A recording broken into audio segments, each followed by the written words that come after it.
Je suis Charles Binambikoy. Comme cela ne paraît peut-être pas, je suis Camerounais de naissance, mais africain de cœur. Et au-delà de l'Afrique, je suis un homme, tout simplement. Soucieux du destin commun de l'humanité, partout où les hommes existent, pensent et agissent. Et je suis pour l'instant secrétaire exécutif du Centre international de recherche et de documentation sur les traditions et les langues africaines, que l'on appelle par acronyme le CERDO-TOLA. Ma mission a été dans un premier temps d'assurer la remise en route d'une institution qui a été créée quand même il y a près de 37 ans, en 1977, et qui a connu pratiquement 20 années de parenthèse, de sommeil léthargique. Et donc ma mission a été dans un premier temps de remettre en route l'institution, d'en assurer la relance, en faisant adopter un nouveau projet à la fois scientifique, institutionnel et politique, stratégique pour les États qu'il avait fondés.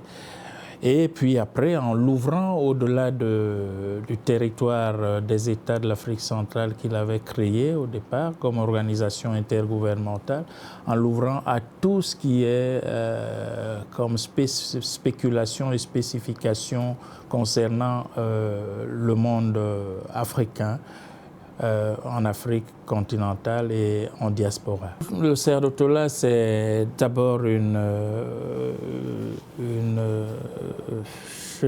un instrument capital pour ce qu'on appelle aujourd'hui de manière plus ou moins galvaudée la renaissance africaine.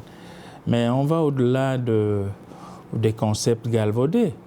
Nous sommes un instrument de réalisation de ce vaste projet, de cette vaste ambition qui concerne évidemment la réhabilitation de la dignité de l'humanité en l'homme noir, en l'homme africain, de la remise en perspective de sa place dans le monde, et par la culture patrimoniale retrouvée, décomplexée,